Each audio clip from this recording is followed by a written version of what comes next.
Welcome to Healthy with VCU Health, where experts from VCU Health share their knowledge, cutting edge research, and the latest innovations to help you achieve optimal health and wellness.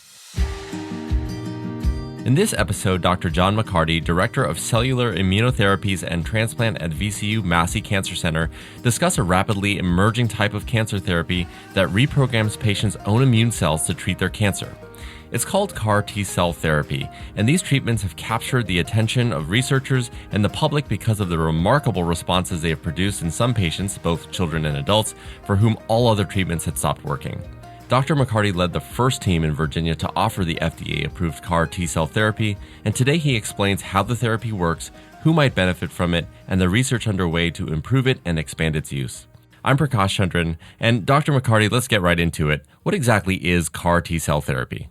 Well, it's a way of upgrading or updating your immune system. So, for example, if you're going traveling somewhere, very often you'll upgrade your phone or download apps that will help make it more functional, like with maps or with how to do local travel and so on. And so what we're really doing here is we're using a method of upgrading call it the app of your immune system, so it's better able to attack cancers that standard therapies are just not touching. Our immune system is supposed to recognize infections, yes, but it's also supposed to recognize cancers. And sometimes it can't see it. Sometimes there are cells there, but they're in enough numbers. And sometimes the cancers actually have a way of putting these cells to sleep. What CAR T does is overcome those methods by which cancers can evade the immune system and become established and become a problem for patients. How exactly do you go about upgrading the system to recognize those things? So we take T cells, which are some of the cells of the immune system. Now, they normally have another job. Sometimes that's to fight off the flu. Sometimes that's to remember that measles, mumps, or rubella shot that you had. Sometimes it's supposed to look out for colon cancer or bacteria. What we do is we take those and then isolate them. They're then updated with a new target, basically a virus containing the target we wish. That serves as the upgrade download. These cells, they now have a second job, which is to go after a protein on the surface of lymphoma or acute lymphoblastic leukemia or whatever we're wishing to attack. And they're then expanded and they are activated and then brought back and reinfused into the patient. That is incredible. I feel like we are living in the future, the fact that we're able to do that. And you mentioned a couple different types of cancers, but I'm curious as to the comprehensive list that this has been developed for. There are two FDA-approved commercial products. One is called Yescarta, which is used to treat diffuse large cell lymphoma that is relapsed or resistant to multiple lines of therapy. The other is Kymriah, and that is an agent that also is very effective in diffuse large cell lymphoma and related lymphomas, but also in acute lymphoblastic leukemia for those aged 25 and younger. So it's used in adolescent, young adult, and pediatric patients. So you talked about the latter one being applicable for people that are 25 and under, but talk to me about how you identify who the right candidate is and when they should start this treatment. In order to make sure that patients get the right form of therapy that is going to best benefit from them, not in the short term, but in the long term, we decided to enhance our existing bone marrow and stem cell transplant program, more traditional ways of doing cellular therapy through a transplant, and bring in the CAR T cellular therapy program. In this way, there may be patients, for example, that are on our pre-transplant list that may not respond and suddenly are eligible for CAR T. CAR T may be the more effective therapy.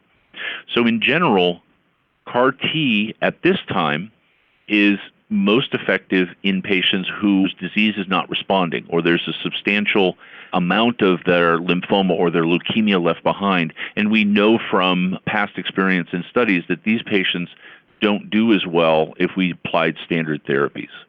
Now, there are clinical trials that are also serving to expand both the timing as well as the different types of cancers that we hope to be treating fairly certain as well.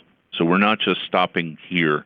We're looking to see if we can bring this to more patients and more clinical situations. Yeah, this really does seem like cutting edge therapy.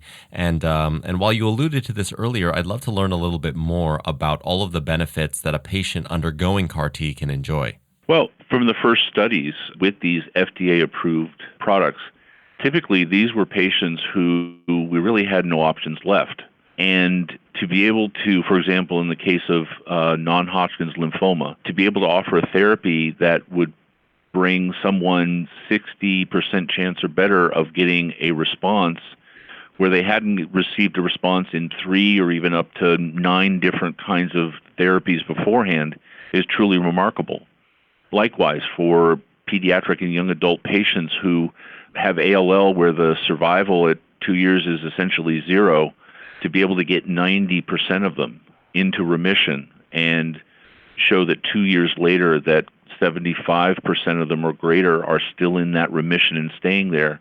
I mean, this is truly, truly remarkable, and it really moves the needle in terms of what we'll be able to offer. Yeah, it certainly is. But I'm sure that people listening to this are probably thinking this almost sounds too good to be true. And one of the questions that I'm sure we're all asking is, what are the potential side effects with CAR T? Well, essentially, these cells, when they see their target, they're going to expand. They're going to become very, very, very excited, and they're going to cause a very brisk and very rapid immune response. And in many patients, that is actually a very good thing because we know that the cells are expanding and that eventually they're going to become a new part of the permanent immune system and keep surveillance and keep watch for it coming back. But sometimes that response can become very aggressive and can cause side effects. Patients may see what we call a cytokine storm or cytokine release syndrome, where they may have low blood pressure, almost as though they have sepsis or blood poisoning, or they may have an attack on their lungs and have difficulty breathing and require oxygen support, or even a trip to the medical respiratory intensive care unit. Sometimes that can even lead to changes in their thinking or their neurologic status or their ability to remember names, or even sometimes as severe as seizures. But fortunately, we have nationally and internationally, we have established a standardized set of guidelines to monitor patients, but then also to have very effective interventions where we can turn off the gas that is feeding this exuberant response so that patients maintain the benefit without incurring the risk. Okay, that is helpful. And it's so good that you do monitor to make sure, or I guess to minimize the amount of risk that a patient has to go through when they're going through this therapy. I'm curious about the length of time that it takes. So let's say someone is a good candidate for CAR T. Tell us a little bit about how it works, how long it takes typically, and walk us through that process.